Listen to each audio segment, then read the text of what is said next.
هم خودش هیچ در کار نمیشه، هم خودش هیچ در کار نیسته. То есть любой чай خونه‌شو میگیره، میتونه گیره را فروشه، любой جوراشو میتونه подставить کنه، مثلا любой کار میروید. جمیله بار دوم است که از نشامندی تبابت میگیرد، اما تاکنون از این بیماری شفا نیافته است، زیرا قبلا بعد از مدت تبابت گرفتن باز با رفیقان سابقش دوستی کرد و دردش دوباره اوج گرفت. همکنون او مراتب دیگر رو به مرکز جمهوریوی کلینیکی نارکولوژی آورده است. این دفعه جمیله امید دارد که از استفاده مواد مخدر به پورگی دست کشیده وابستگیش رو به آن رفع خواهد کرد. من حاضرام میبینم بسیار آدمای همینجا میبینم داروشان میخورن، مثلا میرن کار میکنن، اما به جای کار شدگیان، منم جای کار میکنم، تو است زندگی من پیش میبریم. همه چیز از وای سرویس نیستیم دیگه.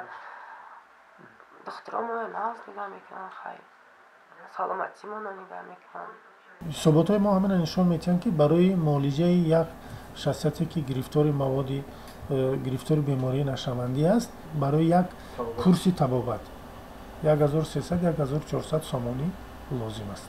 نفرانی که مانند جمیله از درد نشامندی اذیت میکشند در تاجیکستان کم نیستند. اگر قسم به این درد جانکاه عادت کرده باشند، وابستگی به نشأه گروه دیگر را به مرگ دچار کرده است. اما جمیله باشد هنوز امید به تبابت دارد، زیرا او میداند که خواهش به تبابت و اراده قوی بیمار مهمترین عامل شفایابی از این درد است. اگر همین چیز نمیبود، ولی ما نمیدونم چی میشتیم، محکم میشتیم یا میمردیم. بسیار رفیقای ما مردگیند همین چیزا، دوگانمون بسیار کسا محکم میکنن خانگیشون، خچونم پرتفتگیان های خانهاشون محکم میگیرشن. خیلی چیزایی که چه گمتونه میگن که اوچه تا اوچه نمیگی، اوچه تا اوچه نمیگی، لیش به همه چیز باشد. باید خیلی دروغ کنم و روان گیرم های چیزا. اما خیلی سود کش کسی بودم، زمستان سود کش کسی برنده میستدیم که همه چیزا یابیم. محمد رحیم ملخов، دиректори маркази ҷумҳуриявии клиникии наркологӣ дар самти табобати мубталоёни нашъамандӣ таҷрибаи зиёд дорад. ба гуфтаи ӯ теъдоди гирифторони нашъамандӣ дар кишвар ба беш аз 7000 нафар мерасад. аксари муътадонро мардони аз 25 сола боло ташкил медодааст. яке аз сабабҳои асосии даст задани ҷавонони наврасон ба амали нашъамандӣ ин набудани назорати иҷтимоӣ, яъне аз ҷониби оила, аз ҷониби калонсолон, аз ҷониби хешу табор, атрофиён, мактаб, ҷомеа. агар аз болои наврасон назорат набошад, вақте ки онҳо рӯзҳои дароз, махсусан вақти шабона ба мисол ба ихтиёри худ вогузор мешаванд, ё ки ба ягон мисол кор ё ки фаъолияти самаранок онҳо шуғл вақте ки намегиранд, яъне бекоранд, яке аз сабабҳои асосии ба ҳамин рафтори номатлуб даст задани онҳо мегардад. дар ҷумҳурии тоҷикистон 89 нафар, яъне ки ба 100 000 аҳолӣ, яъне 90 нафар чӣ мешавад, рост меояд. масалан ин рақамҳо дар ҷумҳурии масалан ҷумҳурии ҳамсояи туркманистон, қирғизистон, масалан ӯзбекистон, қазоқистон ин ба ниҳоят зиёдтар ҳастанд. дар сатҳи ҳамин ҷумҳуриҳое ки масалан гирду атрофи мо ҳамсоягӣ доранд, сатҳи нашъамандӣ дар тоҷикистон камтар аст. масалан дар ҷумҳурии халқии хитой зиёда аз 2 миллиону 540 ҳазор нафар нашъаманд сабти ном шудааст. ё дар федератсияи Россия бошад, зиёда аз 850 ҳазор фақат расман. коҳиш ёфтани омори нашъамандонро дар тоҷикистон масъулон ба тақвият ёфтани ҳифзи сарҳади давлатӣ бо афғонистон рабт медиҳанд. ба иттилои мақомоти қудратии кишвар, дар пайи шиддат ёфтани мубориза алайҳи қочоқгарон дар тоҷикистон, нашъаҷалобон роҳҳои нави интиқоли онро пайдо кардаанд. акнун тоҷикистон роҳи аслии хуруҷи нашъаи афғонӣ ба хориҷ набуда, хати сайри ҷинояткорон ба куллӣ тағйир кардааст. Существует 3 основных маршрута трафика афганских наркотиков из се хатсери асосии интиқоли маводи мухаддир аз Афғонистон ба кишварҳои минтақа вуҷуд дорад. Яке аз онҳо хатсери Балкан ба ҳисоб меравад, ки аз ҳудуди Эрон, Покистон, Туркия, мамлакатҳои нимҷазираи Балкан гузашта ба бозори Аврупои шарқӣ ва ғарбӣ роҳ меёбад. роҳи дигар ин хатсари ғарбӣ мебошад, ки аз тариқи он маводи мухаддир ба Покистон ва сипас ба дигар кишварҳои Осиёи ҷанубу шарқӣ ва Хитой мерасад ва бо ном хатсари шимолӣ, ки тавассути он ба кишварҳои Осиёи марказӣ, яъне Тоҷикистон, Узбекистон, Туркманистон, Қазоқистон ва Қирғизистон баромада ба Федератсияи Россия ворид мешавад. солҳои ахир дар ҷаҳон вазъи ҳамлу нақли маводи мухаддир каме тағйир ёфтааст. аз рӯи омор дар солҳои 2004 то 2009 дар кишварҳои Осиёи марказӣ ҳаҷми мусодираи героин ба 46.5% коҳиш ёфтааст.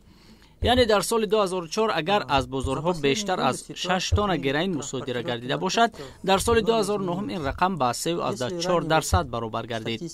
агар ба омори солҳои 2010-2013 нигарем, ҳаҷми он боз аз 4.8 тонна то ба 3.9 тонна коҳиш ёфтааст, яъне ба 18% кам гардид.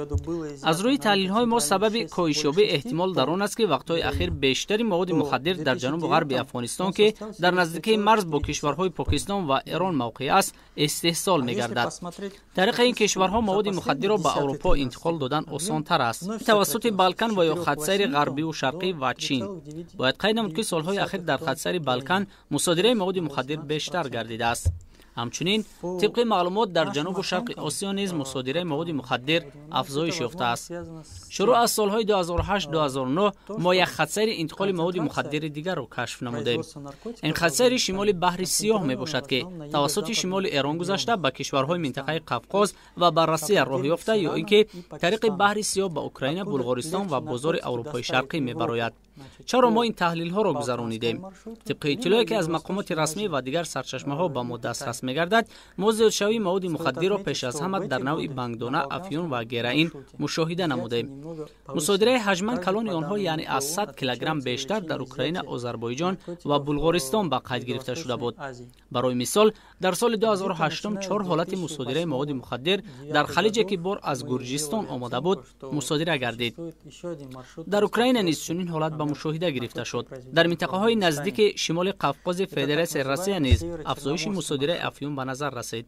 аз ин рӯ ба андешаи мо айни ҳол 4 хатсайри интиқоли маводи мухаддире дар Афғонистон истеҳсолшаванда мавҷуд мебошад. И далее в Российскую Федерацию, либо через Черное море, Украину, там Болгарию, на рынке Восточной Европы.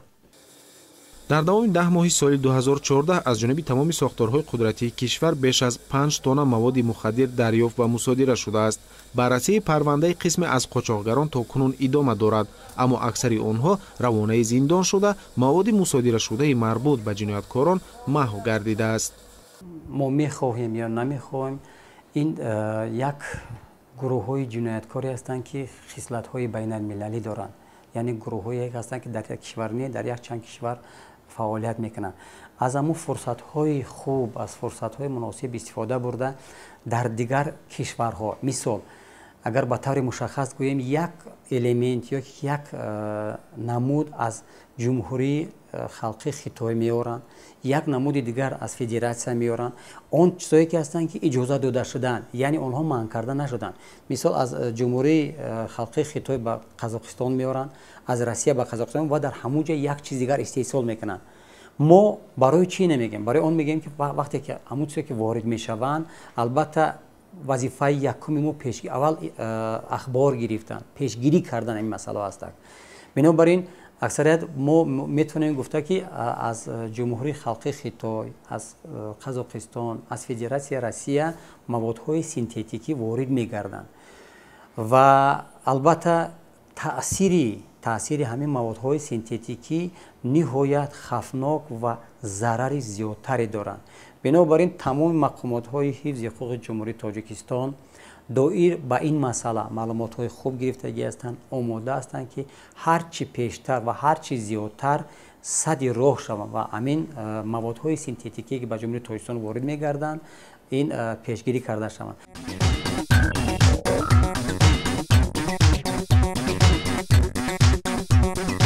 агарчи ҷумҳурии тоҷикистон бо яке аз кишварҳои тавлидкунандаи маводи мухаддир ҳамсарҳад аст, аммо омор нишон медиҳад, ки сатҳи нашъаҷалобӣ дар кишвари мо дар муқоиса бо мамлакатҳои ҳамсоя камтар аст. тибқи иттилои агентии назорати маводи нашъавари назди президенти ҷумҳурии тоҷикистон, дар ҷумҳурии тоҷикистон нашъаҷалобон аз 100 000 10 нафарро ташкил медиҳанд. дар ҳамин ҳол дар туркманистон аз 100 000 нафар 12 нафар, дар ӯзбекистону қазоқистон бошад аз 100 000 нафар 17 нафар нашъаҷалоб будааст. сатҳи баландтарини нашъаҷалобӣ дар минтақаи осиёи марказӣ дар қирғизистон ба қайд гирифта шудааст. теъдоди нашъаҷалобон дар ин кишвар аз 100 000 нафар 27 нафарро ташкил медиҳад. омори нашъаҷалобӣ дар Федератсияи Россия бештар аз кишварҳои осиёи марказӣ будааст. дар Россия аз 100 000 нафар 135 нафар нашъаҷалоб мебошад.